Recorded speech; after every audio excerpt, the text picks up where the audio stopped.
History has one deadly rule: never invade Russia in winter. It destroyed Napoleon's Grande Armée. It froze Hitler's tanks at the gates of Moscow. For centuries, General Winter has been the ultimate defender, unless you are the Mongols.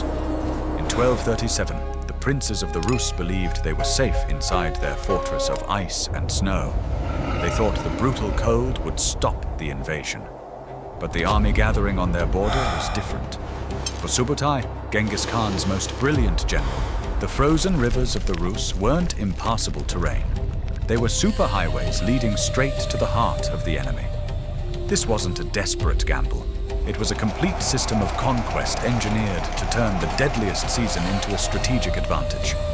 Today, we uncover how the Mongol Empire didn't just survive minus 40 degrees. They weaponized it. This was the Thermal Doctrine. To understand the Thermal Doctrine, you must first understand the Mongolian Plateau. This is not a land of gentle seasons. It's a realm of extremes, a harsh anvil where its people were hammered into shape. Summers are scorching, soaring to 30 degrees Celsius, while winters are a special kind of hell, plunging to an unimaginable minus 40 degrees Celsius. It's a vast, open expanse where the wind feels like it can carve right through you. Here, survival isn't a skill, it's a state of being. The nomads who called this land home lived in a state of constant adaptation. Their entire way of life was a masterclass in resilience. They built their lives around the GR, a dome-shaped tent of felt and wood that was a small miracle of engineering. It could be disassembled in hours, yet was strong enough to withstand gale-force winds and trap precious heat against the soul-crushing cold. They learned to waste nothing. Every part of an animal had a use. This wasn't philosophy. It was the simple price of staying alive. By the time Temujin unified the tribes and became Genghis Khan, this culture of extreme resilience was the foundation of a new kind of army. The lessons of the steppe became the principles of war. They knew how to move, live, and fight in conditions that would shatter other armies. They brought horses that could thrive in a blizzard, food that wouldn't spoil for months, and clothing that laughed at frostbite. When the Mongol hordes turned their eyes west in the 1230s, they weren't just an army.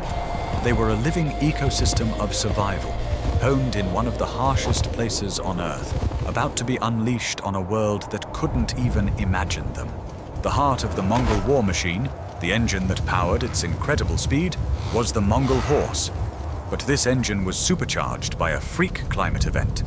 Just as Genghis Khan began his rise, the Mongolian steppe experienced a sudden and unprecedented wet period from roughly 1211 to 1225. This Mongol pluvial created a massive boom in grasslands, which in turn fueled an explosion in the horse population. Nature had set the table for conquest. Every empire had cavalry, but no one had a relationship with their mounts quite like the Mongols. A European knight's warhorse was a powerful weapon, but it was also fragile. It needed stables, grain, and unfrozen water, a creature of warmer climates that the Eurasian winter could easily break. The Mongol pony, on the other hand, was a product of the steppe's brutal crucible. Stocky, rugged, and seemingly mythical in its resilience, it lived outdoors all year, toughing out the same minus 40 degrees Celsius temperatures as its riders. Its coat grew so thick that snow would pile up on its back without melting. These horses were completely self-sufficient. With their strong hooves, they would dig through packed snow to reach the frozen grass underneath. For water, they simply ate the snow. This incredible toughness was the secret to the Mongols' logistical dominance. Each warrior had a string of 3, 4, or even 5 horses. By switching to a fresh mount whenever one grew tired, a rider could cover immense distances at high speed. The Mongol army could advance 60 to 80 kilometers a day, sometimes more, right through blizzards that would have stopped any other army cold. There was no need for sprawling supply lines carrying tons of feed. The horses fed themselves. While a European army was chained to its slow, clumsy baggage train, the Mongol horde was free. The European warhorse was a weapon. The Mongol horse was an entire logistical and strategic system, and the engine that made the Thermal Doctrine possible.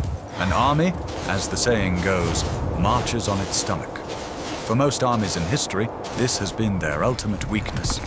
The need for food creates a logistical tail, a vulnerable chain of supply wagons stretching back home. It dictates speed, limits range, and gives the enemy an obvious target. The Mongols simply cut the chain. Their solution was a marvel of battlefield nutrition: Borts. This wasn't just dried meat. It was a lightweight, high-energy protein bomb. Lean beef or goat was sliced thin and air-dried in the frigid winds, stripping out the water until it was incredibly light.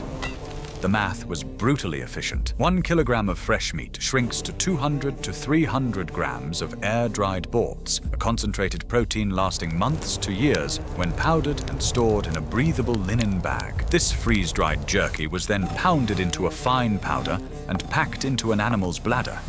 A single saddlebag of Borts could keep a warrior going for months. On the march, a handful of this powder boiled in water created a nourishing soup. This was often mixed with another steppe staple, Qurut, or dried milk curds. These hard, salty balls of fermented milk were another super stable source of calories and protein. A Mongol warrior could ride for days with his entire food supply tucked into his saddlebags, needing nothing from the land but snow for water. This mobile pantry was backed up by their living ecosystem. They rode lactating mares for a constant supply of milk, which was fermented into a potent drink called airag. They were expert hunters, and in the most desperate situations, a warrior could make a small cut in a horse's neck, draw a cup of blood for a meal, and seal the wound without seriously hurting the animal. This freedom from supply lines gave the Mongol army a strategic advantage their enemies couldn't comprehend. They could appear out of the empty wilderness, strike with shocking force, and melt away before their opponents could react. They had turned logistics from a chain into a source of total freedom. Surviving in minus 40 degrees Celsius is one thing. Fighting effectively in it is another. In those temperatures, exposed skin can freeze in minutes. Sweat becomes a deadly enemy, chilling the body from the inside out the moment you stop moving. The Mongols solved these problems with a sophisticated system of clothing and gear that was, in itself, a form of armor against the air. The foundation of their winter gear was not luxury, but brutal practicality. The average warrior relied entirely on coarse wool and animal hides. Sheepskin was often worn with the raw fleece facing directly against the skin. This trapped core body heat perfectly, while the natural oils in the wool repelled freezing sweat, keeping the warrior dry from the inside out. Over this base, they layered thick sheets of highly compressed felt, made by continuously beating and rolling wet wool until the fibers interlocked, creating a dense, lightweight barrier that the freezing winds simply could not pierce. The centerpiece was the deal, a long, robe-like coat that wrapped around the body. Winter deals were lined with fur and often reversible. Fur side in for warmth, fur side out to shed snow. Long sleeves could be rolled down to act as mittens, and a heavy sash created a large, insulated chest pocket. They added thick wool trousers, fat-oiled leather boots to keep out moisture, and fur-lined hats with large flaps to protect the face and ears. For combat, they favored flexible lamellar armor, overlapping plates of hardened leather or iron laced together, which was less likely to get brittle in the cold than a solid steel plate. Just as importantly, their main weapon, the Mongol composite bow, was perfect for a winter war. Made from layers of wood, horn, and sinew, these powerful bows performed ideally in the dry, frigid air of a Russian winter. The strings stayed tight, and the bow kept its devastating power, allowing Mongol archers to rain down arrows with deadly accuracy, while their enemies' weapons sometimes grew brittle and failed. To the princes of the Ruses in the 13th century, their geography was their best defense. In summer, their lands were a natural fortress. A network of deep rivers, endless swamps, and the infamous Rasputitsa, the season of deep, clinging mud, made moving a large army a nightmare. The Ruses' princes bet their survival on this natural defense grid, building their cities on high riverbanks and behind impassable marshes. In the winter of 1237, the Mongols called that bet. The deep freeze didn't just add snow, it completely rewired the strategic map. This was the final, most brilliant piece of the Thermal Doctrine, turning geography itself into a weapon. What the Rus saw as obstacles, the Mongols saw as roads. The great rivers, like the Volga and the Dnieper, froze solid, becoming broad, flat highways. Where invading armies normally had to build bridges, the Mongol cavalry could now gallop across the ice at full speed, bypassing traditional defensive choke points. The vast marshes that would have swallowed armies in the summer froze into solid plains, opening up dozens of new avenues of attack. The defenses of the Rus' cities were suddenly worthless. Moats became flat, frozen ditches that could be crossed in seconds. Siege engines, impossible to drag through summer mud, could now be slid across the frozen ground. Their moving parts were lubricated with animal tallow to prevent them from freezing solid. To stop the wooden frames from becoming brittle and shattering in the -40°C cold, Mongol engineers would wrap the catapult arms in sinew or leather soaked in pitch, protecting the wood fibers from the desiccating frigid air. The Mongols, led by the brilliant Subutai, planned their invasion specifically for winter, a time no sane European commander would consider a major campaign. The princes, waiting in their fortresses for spring, suddenly found Mongol horsemen at their gates in the middle of December. The Mongols didn't just conquer the Rus, they used the very soul of the Russian winter to do it. If the idea of weaponizing a blizzard is already changing how you see history, take a second to hit that like button and subscribe for more stories about how ancient civilizations engineered survival against impossible odds. And let us know in the comments, what forgotten civilization do you think was the most ingenious at conquering their environment? Now let's get back to the invasion. In late 1237, the Thermal Doctrine was put into horrific practice as the Mongol storm broke over the principality of Ryazan. The city's prince refused the demand for tribute, placing his faith in his walls and the brutal December cold. It was a fatal mistake. The hordes of Batu Khan and Subutai arrived in early December and besieged the city. The frozen moat was crossed as if it wasn't there. After a relentless bombardment, the Mongols stormed Ryazan on December 21st. The result was a massacre. The Rus' chronicles state simply, "There was none left to groan and cry." The fall of Ryazan sent a shockwave of terror across the land, but the Mongols gave the other princes no time to react. Using the frozen rivers as highways, they moved with supernatural speed, smashing a relief army and burning Moscow, then just a minor town. On February 3rd, 1238, they reached the gates of Vladimir, the region's powerful capital. The Grand Prince, Yuri II, fled to gather a larger army, leaving his family behind. Vladimir fell in just 4 days. Yuri II gathered his forces on the banks of the Sit River, but a Mongol detachment used the frozen terrain to execute a wide, sweeping flanking maneuver and encircle the Rus' army. This was not a battlefield improvisation. It was a military tactic perfected in the Nerj, the great annual hunt. During the Nerj, thousands of riders would form a massive circle, sometimes hundreds of miles wide, in the frozen wilderness, slowly driving all animal life within it into a central killing ground. This was the perfect training ground for the blueprint of annihilation they now unleashed on the Rus' army. The Battle of the Sit River on March 4th, 1238, was an annihilation. Grand Prince Yuri was killed, and with his death, unified resistance in the north collapsed. For 2 years, the Mongols consolidated control. Then, in the winter of 1240, they turned south to Kiev. The grandest city in the land was besieged in the heart of winter. Once again, the frozen Dnieper River served as the Mongols' platform. Their engines hammered the walls until they breached, and on December 6th, the city was sacked. Kiev, the jewel of the Rus, was razed to the ground. After shattering the Rus' principalities, the Mongol war machine kept rolling west. In the spring of 1241, they crushed a Polish-German army at Legnica and annihilated the main Hungarian army at Mohi. King Bela IV of Hungary fled. As 1241 ended, the Mongols controlled eastern Hungary, waiting for their old friend, General Winter, to pave their way once more. In early 1242, the plan seemed to be working. The mighty Danube River froze solid, allowing Mongol forces to cross into western Hungary and continue their rampage. All of Europe held its breath. And then, everything changed.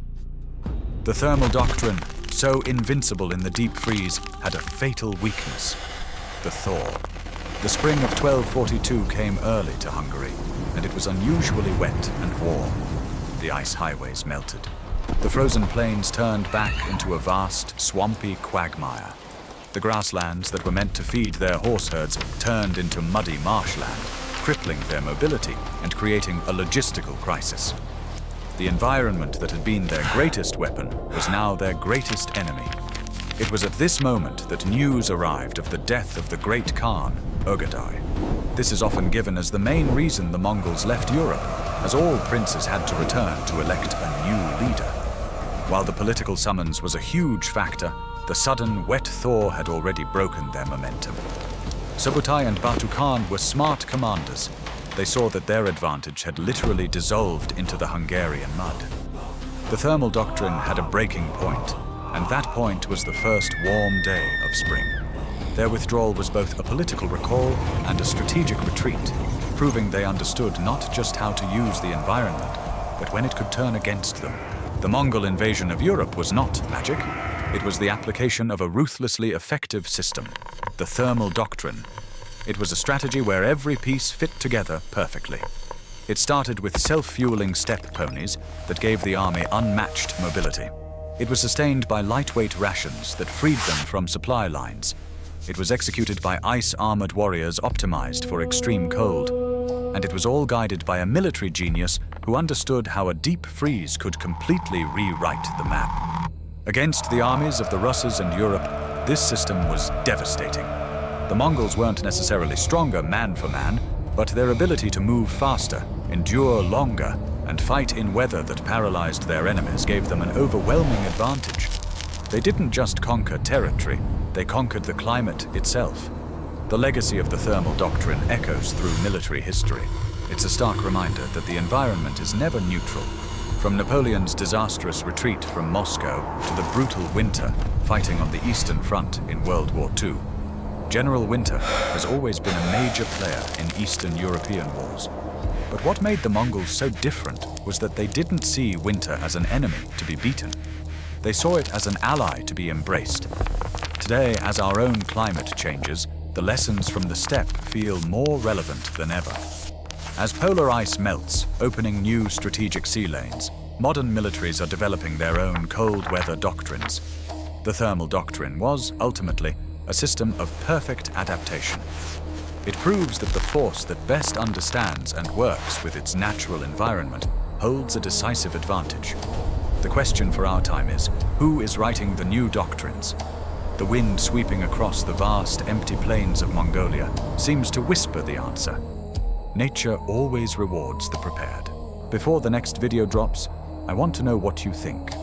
Drop a comment below. What was the Rus' fatal flaw? Was it their fortifications, their cavalry, their politics? If you found the Thermal Doctrine useful, not just interesting, but useful, there's more where that came from. Every video on this channel is a system. Lost technology, forgotten engineering, survival architecture. The ancient world solved problems we forgot were problems. Subscribe if you want to keep pulling the thread. The next video is already in production. The Ruses weren't weak, they weren't unprepared, they had walls, they had rivers, they had warriors, but they built their entire defensive system around one assumption. One assumption the Mongols invalidated in a single season. How Rus's system was exposed, coming soon.